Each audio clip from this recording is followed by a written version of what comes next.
To everyone who's here, good morning, good afternoon, good evening, good night, whatever. Welcome to the webinar. Welcome to This is Recruiting. And today we have a very special webinar here today, which is Building Healthcare Tech with Indegene. So if you're joining us for the first time, This is Recruiting is a webinar series that we at HackerEarth have created to bring to you industry experts from across the globe to share their stories and insights when it comes to recruiting and hiring. And if you're joining us for the first time and hearing about HackerEarth for the first time, we are leaders in technical hiring. And we do this because we have an entire suite of products that helps you across your tech hiring lifecycle. We help you with attracting and sourcing developers, screening them, interviewing them through our Face Code platform, upskilling as well as engagement through our hackathons and hiring challenges. If you want to know more about HackerEarth, and you will because we will be telling you way more about it throughout this webinar and later on as well, you can visit hackerearth.com/recruit. I will put the link up shortly. But before we get into that, and to give you more of why we're here today and about our esteemed panelists as well, we have Nitin Khurana, the Global Talent Acquisition Head today at Indegene, as well as Tarun Mathur, the Chief Technology Officer at Indegene, and moderating this webinar, we have our very own CTO today as well, Vishwastam Shukla. And I'm going to let Tarun and Nitin, I'm going to let you introduce yourselves and tell us a little bit about what you've been doing in the space so far and all the exciting things that Indegene is up to these days, especially when it comes to healthcare technology, before we get into the main questions from our webinar. So nice to connect with everybody. So in my role at Indegene, we certainly are in charge of looking at the technology assets and IP development that supports the healthcare sector. And our specific role is working with large enterprises, mostly in the pharmaceutical and medical device space. And so within that area, as I'm sure you can imagine, drug discovery, research, manufacturing, commercialization, post-market surveillance, these are all very important business functions at pharma. Meanwhile, globally, there's a lot of pressure to innovate faster, get drugs to market faster. There's a lot of issues around drug safety and appropriateness, and of course, cost pressures, right? There's a lot of pressure on how do we bring down the cost of drugs, how do we make it more accessible. So all of these are tied to the roles and responsibilities within the drug life cycle. And Indegene is plugged into pretty much all of those parts of the life cycle. So from early drug discovery, we support certain aspects of that, in particular things like clinical trials, all the way through a drug after it's gone to the market. How do you monitor and make sure that any safety issues, adverse events that may occur from the utilization of the drug are captured, reported, and factored back into the prescribing information so that doctors are aware of issues that may arise once a drug comes to market. So it's a great journey, but it's 50% technology, but it's 50% domain understanding. And so you really don't have a real viable business unless you understand what the outcomes that you're seeking for are from a business perspective.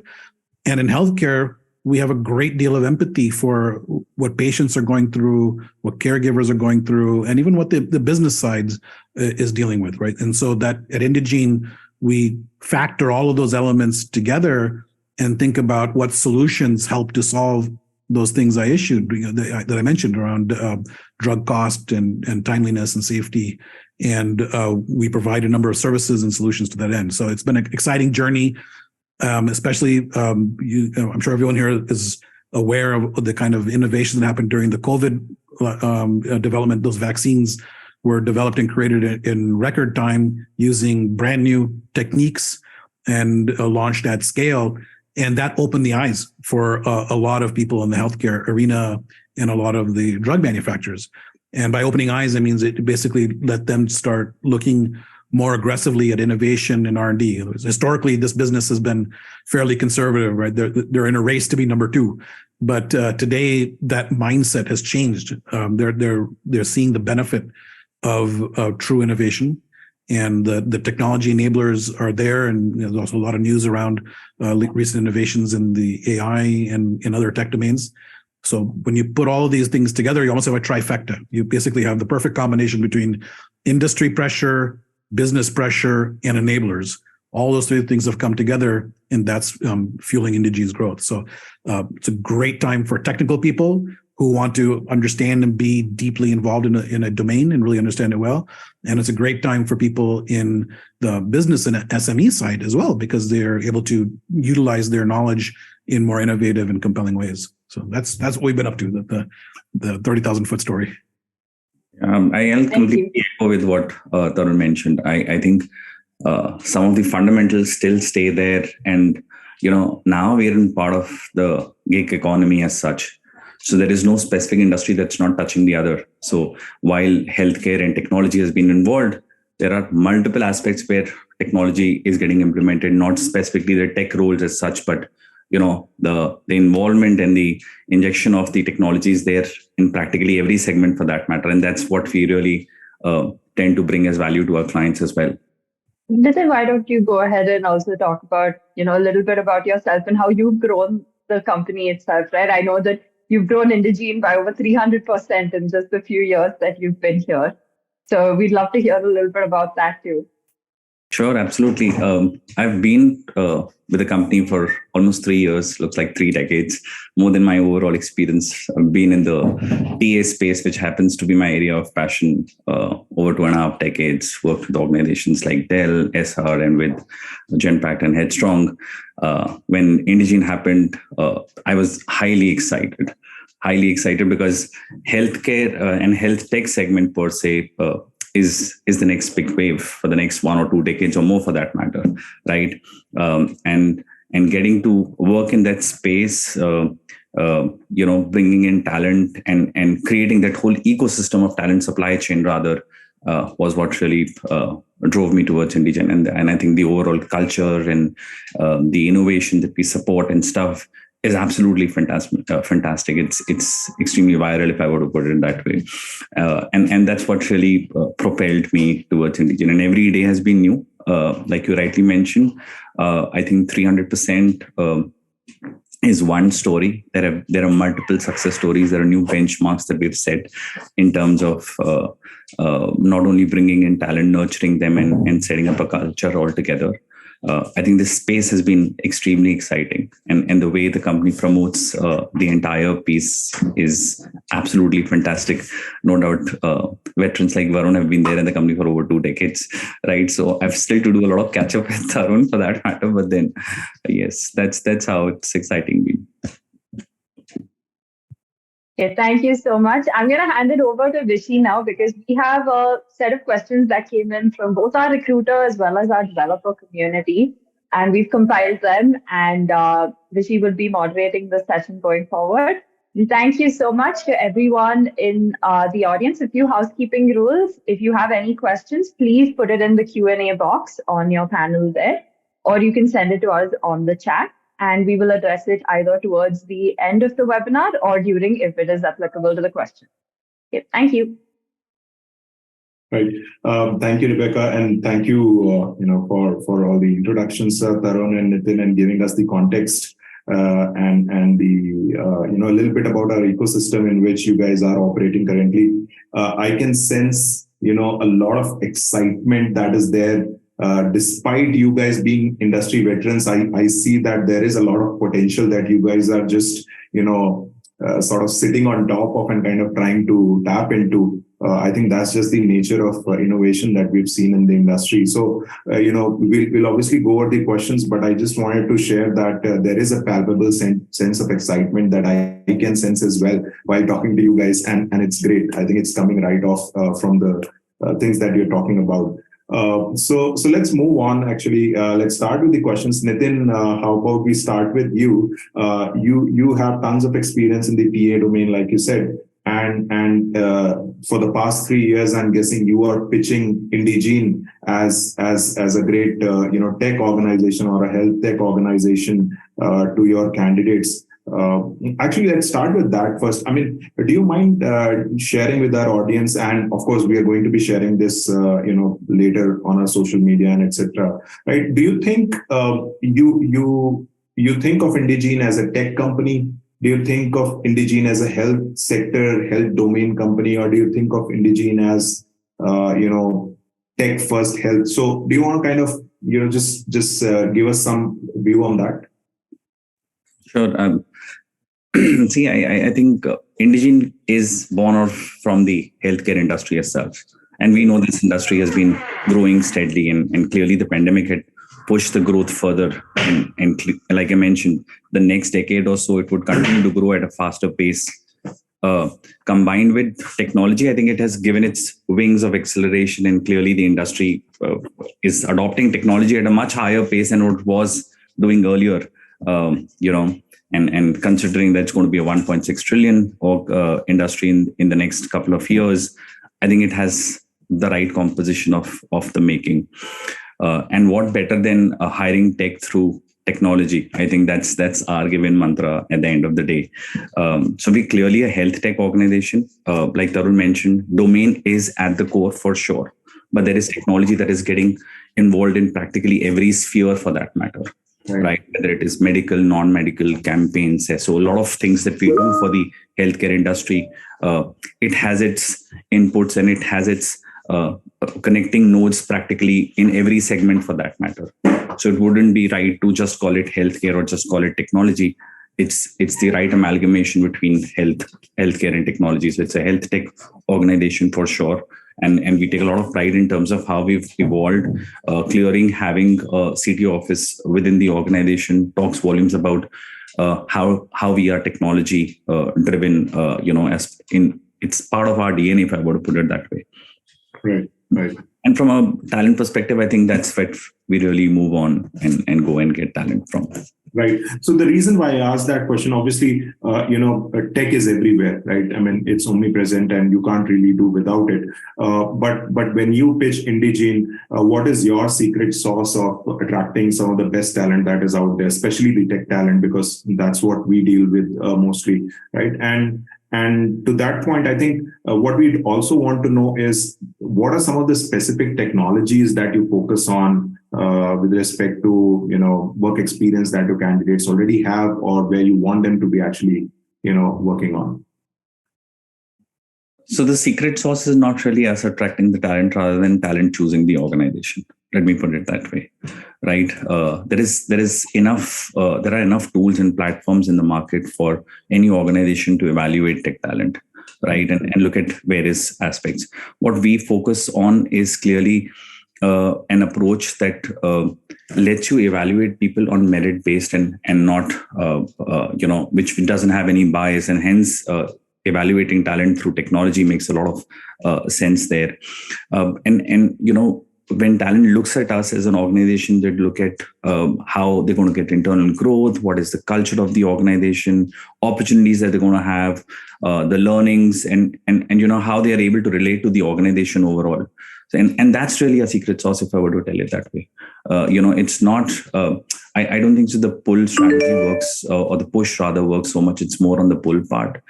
So people are relate to us as an organization. They look at multiple aspects, and there is enough on social media nowadays for everybody to really understand how the organization is growing and what value does the organization bring to them into their careers as well. We hire all the way from junior software developers, all the way to senior tech folks, to solution architects, to project managers, senior project managers, to name a few, in the entire spectrum for that matter, right? And it would be myopic on my side to say that, hey, these are the 4 type of technologies or 5 type of technologies that we look at, because it's ever evolving, right? So there are newer things that we continue to hire. And Tarun's team, for example, has been so much of innovation. They keep coming out with newer combination of talent that we can look forward to. And that's what makes it really challenging.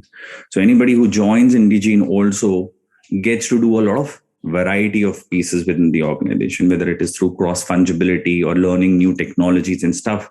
It's an ever evolving field. It's not a constant, if I were to say that way. Right. Got it. So what you're saying is tech stack per se is not very sacrosanct. It's not very rigid. You'd probably hire across the board and then try to groom them for the role as they go along. Absolutely. And like I said, it'll be incorrect to say that the tech stack is limited to something. There are newer technologies that keep coming around. There are various permutation combinations that keep coming across, and that's what we keep advising to talent also. Right. What you hear in a particular technology is not going to take you there. So continue to cross-skill, cross-leverage, learn, understand newer technologies and stuff like that. And that's what makes the talent much more stronger. Something that we try and bring in talent, which have more of an aptitude and attitude to learn and understand and dwell into things much more deeper than just prima facie of it. Got it. No, that makes total sense. In fact, that resonates with our own philosophy, what Rebecca was earlier talking about. We look at the whole, life cycle of pre-hiring to hiring, and then actually learning and picking up things while you're on the job. So I think that makes a lot of sense. Tarun, question for you. You mentioned, in our initial discussion about AI, and that's like the elephant in the room. We can't really, not address it. So here's a direct question to you. How is that impacting your, your research, your day-to-day operational work? And how do you envision things going forward? Especially, I'm guessing health tech is probably one of the sectors which has so much potential that can be tapped into as far as applying AI is concerned, whether it is to do with image recognition or image processing and things like that, right? So what's your take at it? I mean, how far do you see things going from where we are today? We've seen with COVID, what is possible really, right? How fast organizations were able to turn things around when it came to finding new medicines and doing the drug research that was needed. Would love to hear from you. What's your take? That's a critical piece of the story and has been for a number of years. Even when machine learning and various AI algorithms came to the forefront, certainly they impacted healthcare in a big way because there are very complex problems, computationally intensive problems, as well as scale issues where these algorithms make a difference. And if you look at drug discovery, for example, maybe you're familiar with AlphaFold, right, from Google, and there's other players in that space now. So the ability to actually use those highly sophisticated algorithms to solve protein folding issues and do drug discovery, that was a major obstacle in drug discovery. And now it's leading towards new molecules that can actually help people, right, and in a big way. Internally, within our own organizations, it's a critical tool. There's a mountain of data that we're dealing with. Being able to find the patterns and identify opportunities for optimizations and efficiency gains, that's certainly a critical piece. So you talk about tech stack, and Nitin's exactly right that there's not like we're saying, okay, you need to come in being a JE expert or you need all this CMS and all that. That's true. Those things evolve. What we do look for are people who can write quality, right? Who can basically build something high quality. You understand the domain that we're in is highly regulated and dealing with very sensitive information. So secure coding practices, and critical thinking skills. If you're working on some solution, then while you're working through it, you realize, okay, in these components, I'm dealing with personal health information. Let me make sure the right controls are in place for me to manage that correctly. Let me make sure I've implemented audit trails because the FDA or some authority may come back later on and ask for historical evidence. Let me make sure I've put these things in sort of ledger systems so that I can make sure it's traceable. No one's going to write you all that kind of spoon feed the low level details. A critical thinking person should, puts together these kind of realities and they say, okay, I know I'm dealing with these issues. What do I have to do it right? And so that's the kind of mentorship that we do. And that's actually the progression within the engineering team, is a better understanding of the domain and how you implement it, not necessarily the tools that you use, right? Those tools are evolving constantly. So when it comes to machine learning and AI, is a similar story. What was there 5 years ago is very different from what there is today. And so we as a company, we are definitely not in the business of taking technology and trying to find a problem to shove it into, right? We're the other way around. We know what the problem spaces are. We know where the choke points in the drug discovery through commercialization, that whole drug life cycle. We know where the issues are, and we're trying to figure out how to resolve them.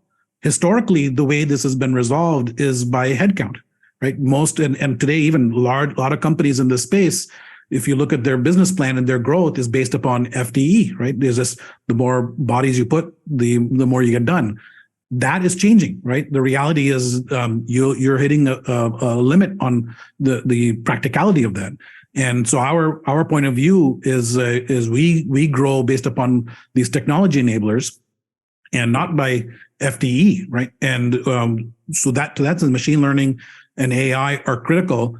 Past few months, everybody's looking at ChatGPT and these kind of large language models, and that does make a difference in certain areas. But if you really look at the domain carefully, some of the hype is not real, right? There's a lot of things that you think it can solve, but it doesn't, right? And that's actually an opportunity. And what we're seeing is that while I'll give you a good example, one of the big issues in healthcare overall is the overall patient experience. How does the patient interact with their caregivers, the pharma companies, the device companies, the insurance payers? There's a whole ecosystem of people that surround you. And it's amazing how archaic some of these mechanisms are. Even today, they have these very complicated forms for a patient to fill in if they have a severe allergic reaction to a drug.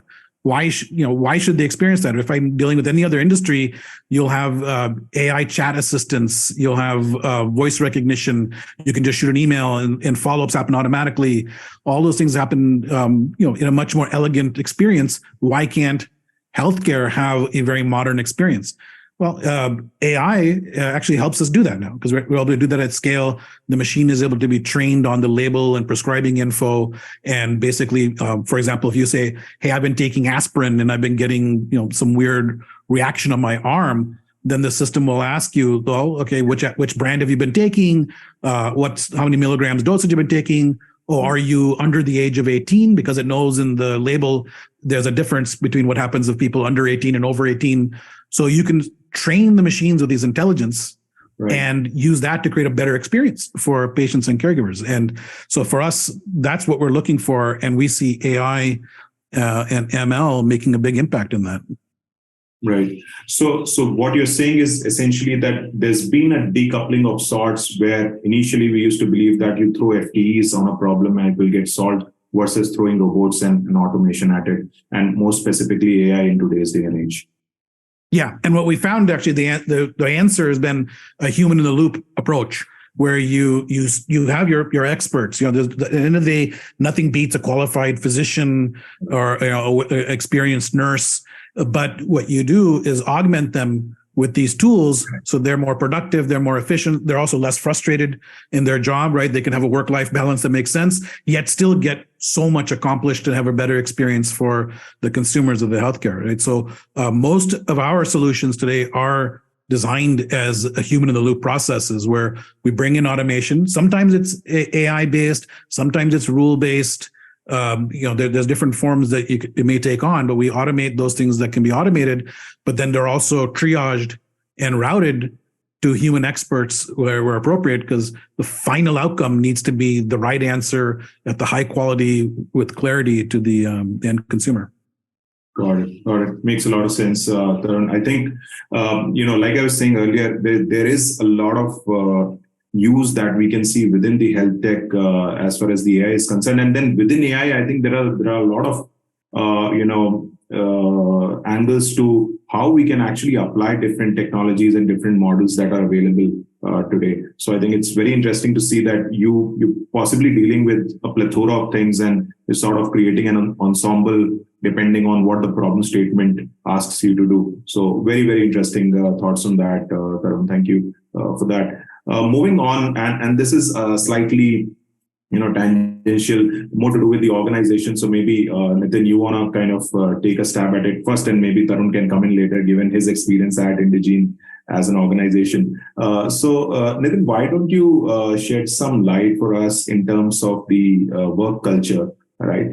And how would you define, Indegene's own work culture? What do you think are some of the key elements that sort of constitute that culture for you? And I think my team was telling me that you guys have been awarded some awards very recently as being the best workplace for women. So maybe there's something that you've done specifically in that area. So you want to share something on that?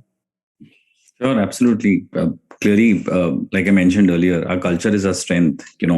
Something that is ingrained as part of our DNA, and not literally on papers. So that's there in spirit. Having a culture that promotes collaboration, trust, empathy, innovation, and very important, an entrepreneurship mindset, like Tarun was mentioning also, right? Where you want to know more and do more than just what is there on the task board. And we've kept a very small acronym for it, which is ENTICE. It entices you further to delve. I think, and we look at this not culture as part of how you hire folks with a certain mindset, but it's there in the entire journey, in the entire employee life cycle, whether it is they go through in learning and development, or during their time during production, or when they are there doing business and stuff like that. So it's the entire journey that they go through it and understand. And clearly, similarly, is the story of diversity and inclusion, something that we live day on day per se, and clearly the testament of the same is the awards that we've been getting around women. Currently, we're approximately 44% on diversity, and the idea is to reach at 50%. And nothing we do really as a mandate in the company. We do it more of what we believe in, and that's the beauty of our culture. Right? We do not have a mandate which says, hey, you need to get an X percentage, you need to drive this as part of culture and stuff like that. I think the way the whole ecosystem or the genome works in our organization is very beautiful. And that's what promotes culture. Culture is not something that you can tell people to follow. It's something that people need to believe in. So once they're in the organization, our employees are able to relate to a lot of pieces that we do, whether it's a corporate social responsibilities, whether it is innovation that we do at hand, a lot of other pieces that continue to happen, how we work. And some of those things have been pre-pandemic, before discussions, before webinars. So it's like I said, it's ingrained. And that's what drives the culture of an organization. That's what really drives here at Indegene. It's clearly something that we all believe in together. Yeah. Right. That makes sense, Nitin. And I think while I completely agree with your point, and Tarun, maybe this is where you can come in, there is a part of culture which, to my mind, still needs some amount of proactive work, right? And possibly not at later stages of the organization when you already have hundreds of employees or thousands of employees, for that matter, right? But maybe in early stages when you have, maybe few tens of employees or maybe 100 odd employees. I think as early employees, as early leaders who are actually contributing to building blocks of that culture, I think there is some amount of proactive work that possibly goes into building that culture. Sometimes when we talk to leaders across the industry, we come across as, hey, possibly you're trying to figure out what is it that you encourage within your organization versus what you discourage, right, openly. And maybe those small little everyday decisions kind of contribute to building the overall culture towards the end of it. What's your take, Tarun? You've been part of the organization. You would have seen the culture actually evolve over a long period of time. What's your take at it? You're absolutely right. I mean, I've seen the startup from 3 people in a bedroom up to thousands of people across various campuses. And actually, I was just thinking about this other day that there are certain inflection points in that journey where things change, right? And especially coming from a startup background, sometimes those inflection points are a bit uncomfortable, but necessary. In the early days, I mean, I remember the early days when we're, like you said, less than 10 people. The way we got paid was there was a blank signed checkbook and you just go write yourself a check because there was so much trust among people that no one's double checking that, right? And then there was at some magic point you start to realize, whoops, it looks like now we're enough people that there's some stuff happening here. We better put some controls around it. And to this day, I remember the first time we had to hire a controller, a financial controller. Up until then, so those things happen. Then culturally also, there's a diversity of people. People come from different backgrounds. They have different needs. They have different objectives in life. One thing at Indegene that I've been very proud of, and this starts at the very top, from our CEO onwards, been crystal clear that this organization is going to avoid anything to do with office politics.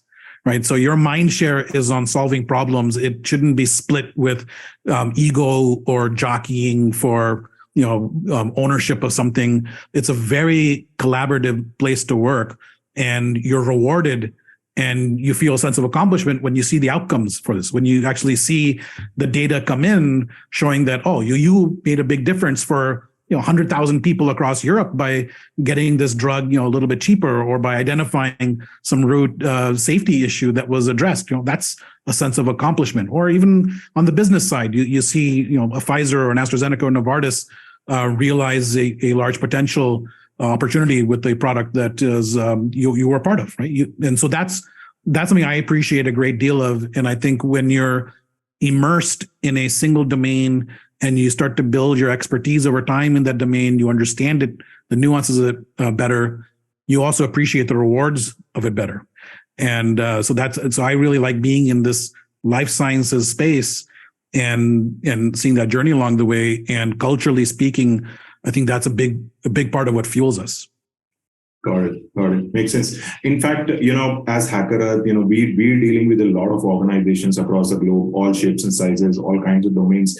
And while we, take pride in being able to assess all the tech skills, of course, culture is a tough nut to crack. And I'm hoping one day we'll be able to solve that as well. But it's a tough problem. I mean, while we may say, hey, we're looking for a culture fit, I'm honestly not very sure if that's even the right approach. Sometimes, like you said, Tarun, I mean, people come from diverse backgrounds and they may not on day one fit your culture, and sometimes those people also evolve and your organization also evolves with them. So it's a tough problem, and I'm sure you guys have put in a lot of effort to actually make things happen the way they have at Indegene. But yeah, and there's no silver bullet, like you're saying. We've made mistakes along the way, and we still do, right? But what's interesting also I've learned is that people also change, right? When you immerse somebody who came from one culture and moving into they actually, right? And so I've seen examples of folks who came from companies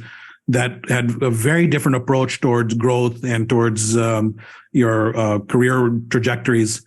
And in the beginning, you almost feel like they were counterproductive and that maybe they weren't a fit.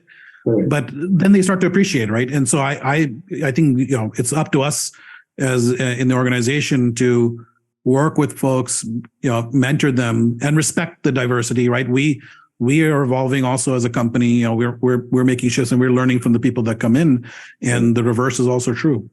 Right. Cool. Just to add before you go, I think we tend to focus a lot on the mindset. Culture is more of a mindset, if you really ask me, right?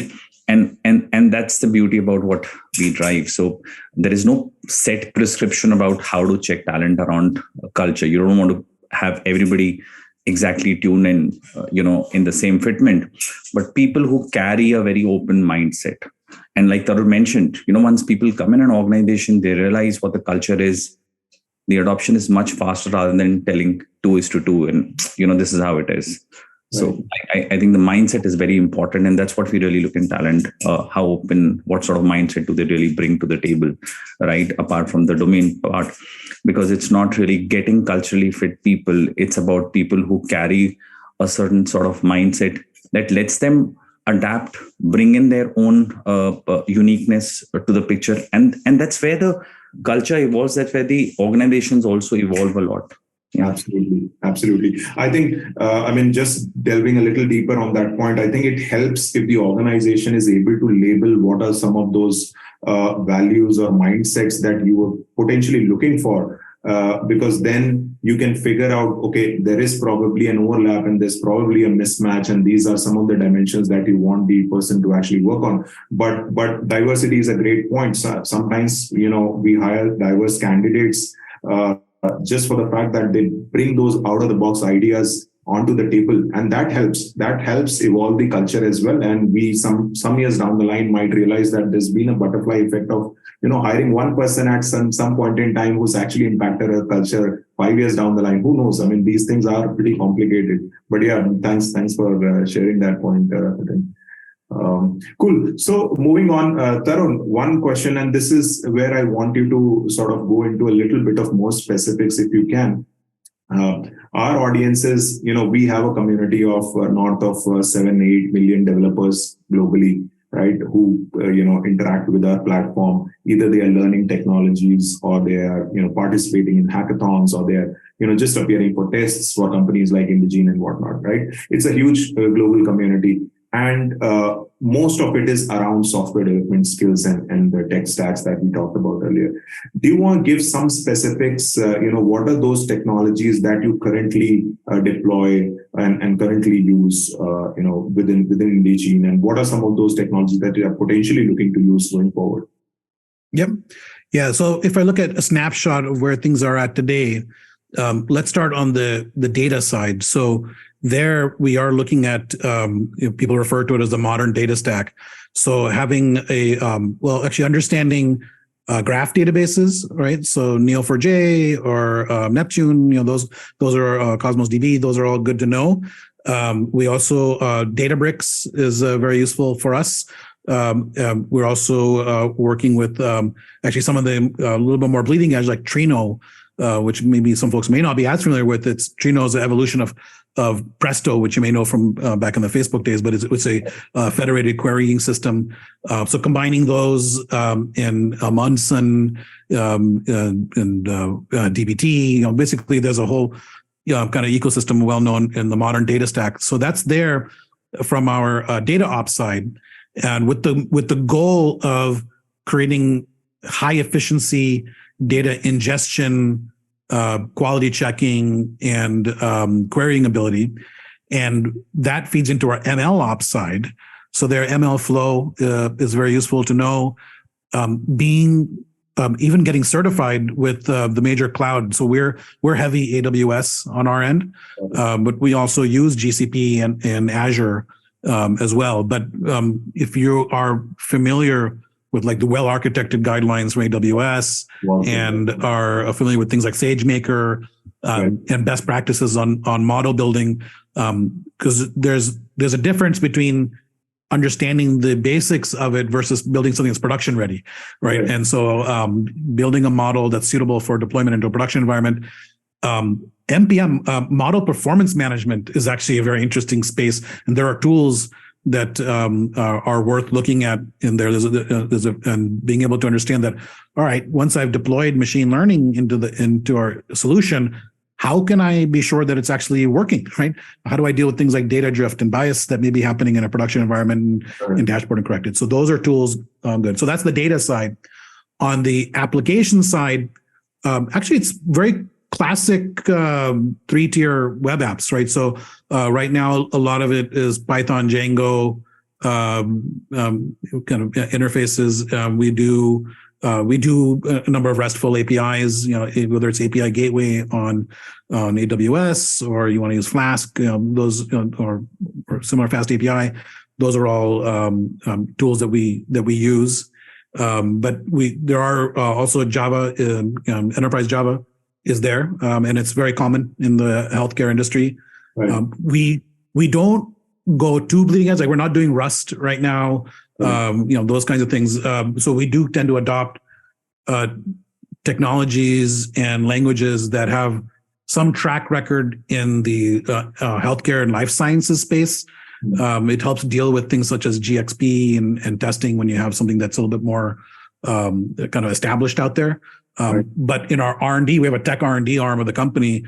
We do go to the bleeding edge to see, is this something that we should at least publish a point of view around or have a playbook for in case in the future. So right now, Indegene does not have any production products working with blockchain, for example, right?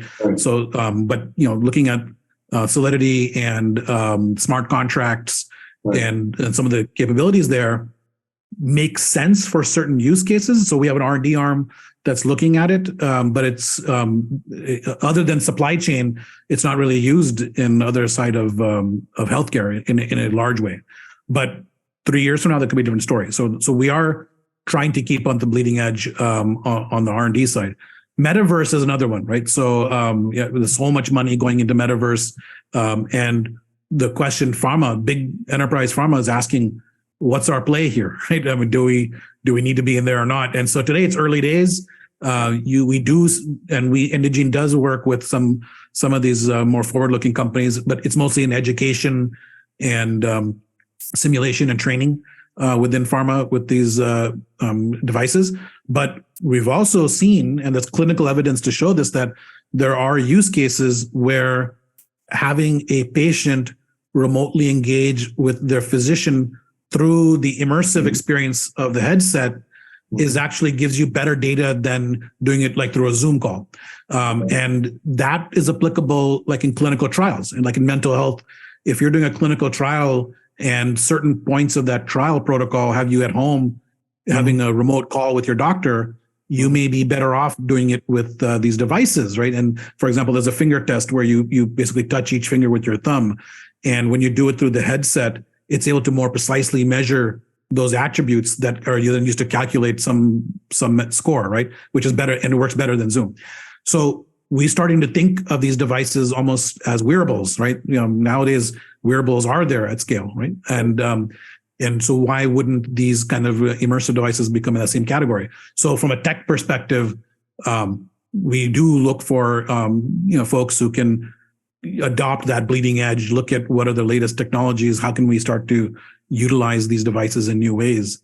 But at the core, that modern data stack, modern ML ops stack, and a more classic web application architecture is there, and the well-architected guidelines, secure coding, working in private VPCs in environments, audit trails, all those things are commodities, right? Part of the story.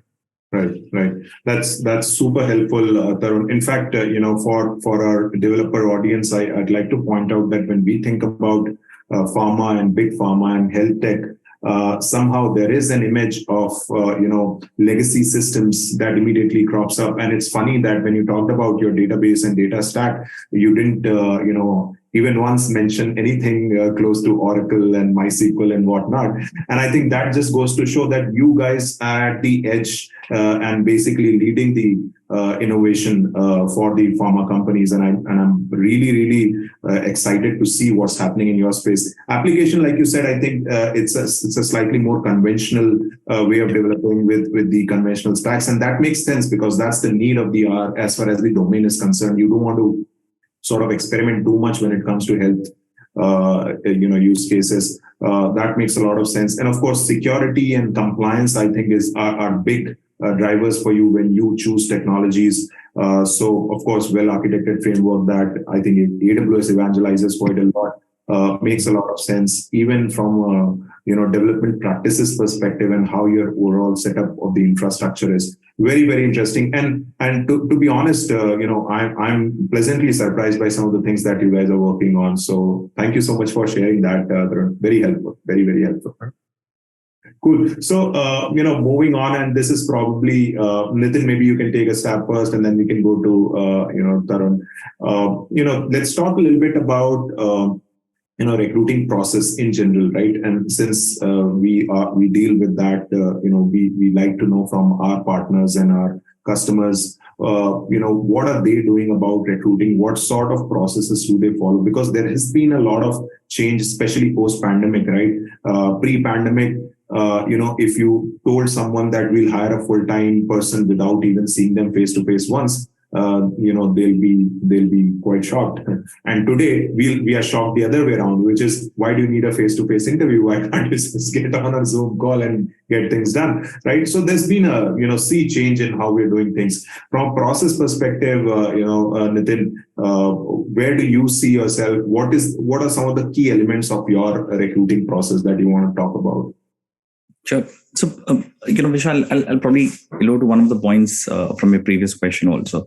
I think while we do hire for newer technologies, right, but there'll be the earlier ones also. So, slowing downs or dying skills versus new age skills, right? There has to be a balance between the two. It just can't be one-sided approach. But clearly, and that's where the whole probability of people evolving and understanding and learning and honing their skills on newer technologies is very important, right? Now, coming to your point around our recruitment process is pretty lean and simple. You have the recruitment part, and then we have where you evaluate the skill set, do the basic skills checking. Post that, we've deployed HackerEarth to basically check on person's knowledge on their domain part and stuff like that. And then we have a business SME doing the evaluation. Like Tarun mentioned, the human loop is very, very important. And I think that's there in all aspects for that matter, right? Technology tends to become a catalyst more of something that's able to enable decision making. By the end of the day, you should know, looking at the permutation combination, what fits well. We do a lot of hiring which is focused on skill based, right? And hence deep domain knowledge is the fundamental for anyone who's applying at Indegene for that matter. Understanding of the base structures, is I personally feel is equally important by knowing the advanced levels. So you can't compromise on the basics of knowing how to code, what are the basics, initial stages for that matter, and just knowing the advanced level. So I think that part is very important. And a lot of people we see, the knowledge base becomes very hollow when you do not know the base structures. It's like saying, I do not know the concept of vowels and I'm still able to speak good grammar, right? I think that makes a difference there. Then we give a lot of strength to, how talent brings in a lot of fungibility and adaptability.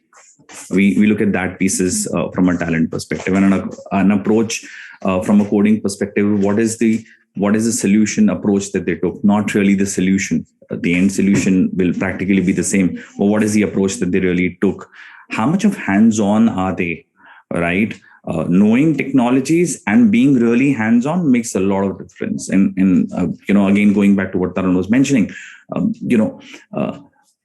people who know the art would know how to really have an impact, not really in that area, but how does it have a ripple effect on the rather overall system. So we look at relevant experience, any specific exposure into programming languages, what is the problem solving approach, what is the logical thinking that people bring to the table. I think that's very, very critical. Again, modules that they would have worked on, some design patterns and stuff like that. And in all, I think the process is very clear, but there is one thin line, but very critical that I want to bring in is, with a lot of technology being coming into the picture, we've seen people creating Holocaust also in terms of not knowing it. And as HackerEarth, you must be also dealing it. We deal with a lot of impersonation cases and stuff like that, where people present themselves to be something else. Sooner or later, it comes to the light. So my one piece of advice to talent and recruiters is definitely enter what you know, do what you are good at, and bring that forward. Your strength has to come forward rather than covering it up, because it's not about getting a job in any organization. It's more about how you excel it, how you create a value system for yourself and for the organization in the long run. So that's what we really look at, and that's what I would suggest that developers to really look at as well when they're applying it in Indegene. Got it. Thanks, Tarun. Tarun, to you, a slightly different aspect of, again, the recruiting process. When we talk to our customers, obviously we talk to the TA teams and we talk to, the hiring managers and engineering leaders, right? Sometimes we hear from engineering leaders directly that, hey, why don't we test our candidates on more questions like full stack development? Are they able to actually write database queries and then tie them up to actual applications? Can they spin up a quick and dirty application where we can see their skills end to end? Sometimes they'll say, hey, can they actually run a small data analysis script in Python or R and just analyze maybe 2-3 GB of data and see if they are able to. So it's a very, very hands-on, skill-centric approach that we follow. But what's your when you talk to the Nitin's team, for instance, right? How do you do that handshake in terms of what am I looking for when I'm hiring developers? What does that handshake actually entail? Yeah, well, I've been very fortunate. We have a very strong talent group, and Nitin is certainly a key member of that. But so they actually, I think they've kind of learned the patterns that come from the engineering folks. So it makes my job much easier. We can usually come in and say, hey, I'm working on this product suite and I'm short a couple of hands. So I'm looking for somebody who, and we can give a very simple bulleted list of, I'm looking for somebody who can build a web app that deals with, a certain type of technology stack for that solution, and who can collaborate well with the team. But it's an interesting conundrum, because I'm a firm big believer on the engineering side, at least, we need people who are truly have experience hands-on. And it's at all levels. Doesn't matter from, if you're at the most entry level, you'll have some project work or you've got your certifications and all that. And if you're at a senior level, you should have a strong track record. But I'll tell you, even me, I still write code every day. Right, just about every day. I do code reviews every day, and I also go through webinars and educational sessions every day. As a matter of fact, my calendar is structured. 2 hours every morning is just going through RSS feeds, and I have a collection of different news channels that I follow to see what's going on, and I code. And so I would expect that if you come in and saying my job is just to delegate and dashboard, I've done my duty of 10 years of coding. Right. That doesn't fly.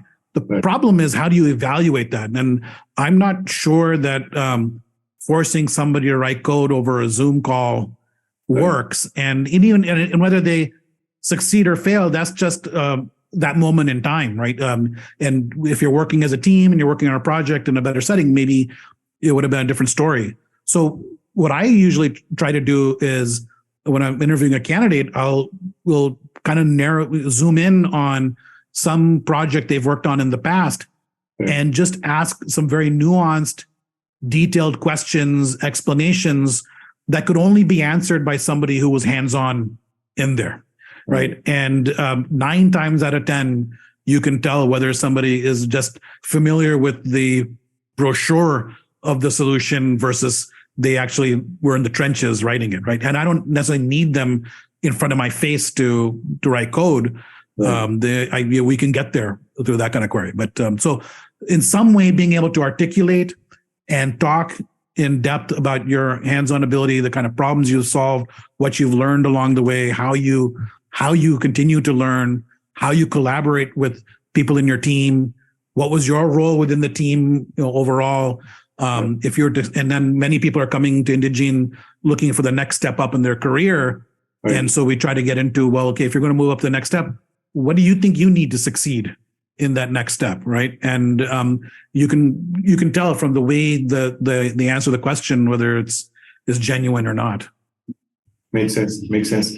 I think a lot of what you said actually overlaps with our thought process when we try and develop our product as well. In fact, and this could be a closing question because we are just about time. So maybe, feel free, any one of you can take this. But one of the things that we've been talking to our customers about is, when it comes to top of the funnel sourcing of tech candidates, right? You could potentially just ignore resumes to a large extent and just focus on skills, right?